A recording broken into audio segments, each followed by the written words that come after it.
So Jerry, how did you end up in a C1? Well, I did a lot of canoeing in Michigan. In Michigan, when I was growing up and starting to paddle, there were really very few, if any, kayaks, hardly. Everybody used Grumman canoes.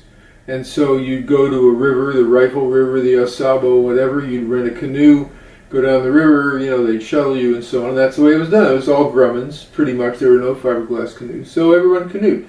When I went to Penn State, same deal. The Penn State Outing Club had, I think, 20 or 30 Grumman canoes, and they'd go on outings, and everybody would take, the club canoes, put them in a car, in a carrier, whatever.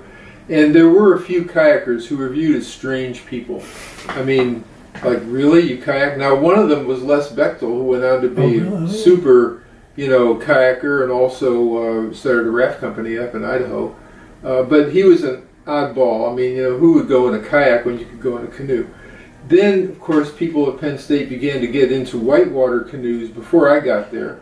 And so... Open canoes. Still. Yeah. Well, the Grummans were the open canoes. People got into sort of the fiberglass whitewater canoes. And so those are closed deck, C1, C2s. And those became more popular just before I got there. And so you'd have to build your own boat. The club had molds, and you would lay up the fiberglass in the mold and seam it and seal it and all that stuff, and then you had you had your own canoe. And those were pretty popular at Penn State.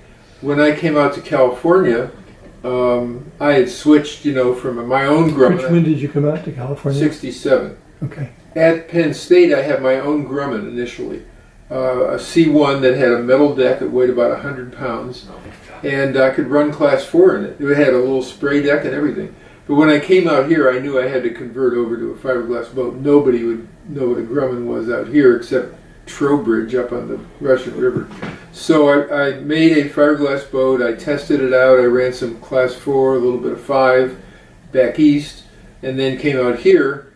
And the first weekend I got here, the Sierra Club had a river touring section, so I looked that up.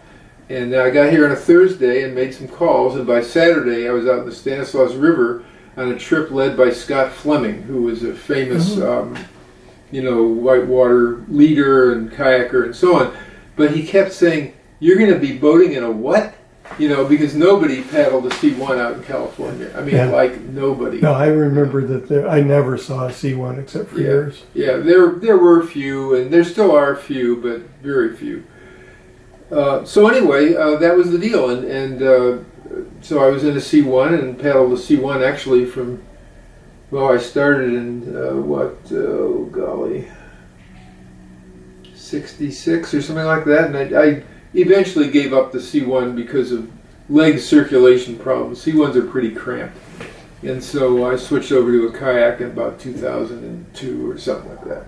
So when you first got out, do you have any recollection of the Stanislaus when you first got there? Oh yeah, it was the first river I ran when I got to California, and it was just right. I mean, it was like a class 3, I could run harder stuff than that, but it was just nice. It had lots of good rapids, great scenery, lots of people went up there. I knew the people the rapids were named after. Bailey Falls, named after Elsa Bailey. She was on the first trip I went on the Stanislaus. Oh really? Oh yeah.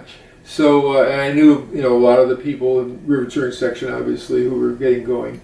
The river touring section had not explored a whole lot of rivers. I mean, they kind of did the American, the Stanislaus, stuff like that.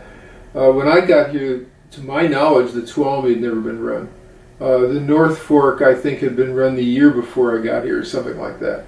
So, North Fork American. So it was just, So was it your encouragement that got people to go out and you... Well, Dick Sunderland, who was a kayaker from back east that I knew, went to UVA. He came out the same time I did, and we said, well, let's go check things out, And so I read about the Tuolumne, and of course we were like, well, we got to go do that. There's a lot of good stories about that. But anyway, we explored that in 68. And you were the first kayakers... First of anybody really to do whitewater. As far as Dick and I knew, we were the first ones to run the Stanislaus from Lumsden towards Ferry. The Tuolumne from Lumsden. I'm sorry, the Tuolumne. But there was a rumor that Noel de Boord, a sort of legendary kayaker who boated with a helmet that had Viking horns sticking out of it, there was a rumor that he might have maybe run the Tuolumne. And if you read the history of the Tuolumne, you know, Melvin Belli ran it in a raft in 1928. And, you know, so people have been down it a little bit. But as far as we knew, we were the first ones to run it. Dick and I were definitely the first ones to run from Home Powerhouse down to Lumsden, the Cherry Creek section. We did both the same year, 68. Really? Yeah. And what did Cherry Creek feel like? We carried several things. There's a very long story I could tell you, which I've written up for American Whitewater, about the first run on Cherry Creek. I thought that we only used topos in those days to try to plot the gradients, and I estimated that the steepest part was 100 feet a mile, which in those days was really a lot. When we got up to the river after a very difficult all-night effort because there were landslides and stuff, I discovered that the map I was using actually was 100 feet per interval instead of 50. So the river actually goes 200 feet a mile in the steepest part, which we thought was, oh my God, what are we doing here? It took us 2 days to go 6 miles. We had to hike up the riverbank because we ran out of light, because brilliant explorers that we decided to run the first run in late November. And so there was like no light whatsoever. It got dark at like 5 o'clock or something. So we had to hike out. Long story. But anyway, yeah, we made a lot of first runs in those days. I mean, the Walker and the Upper American and a lot of things like that. Okay, let's leave that like there for right now.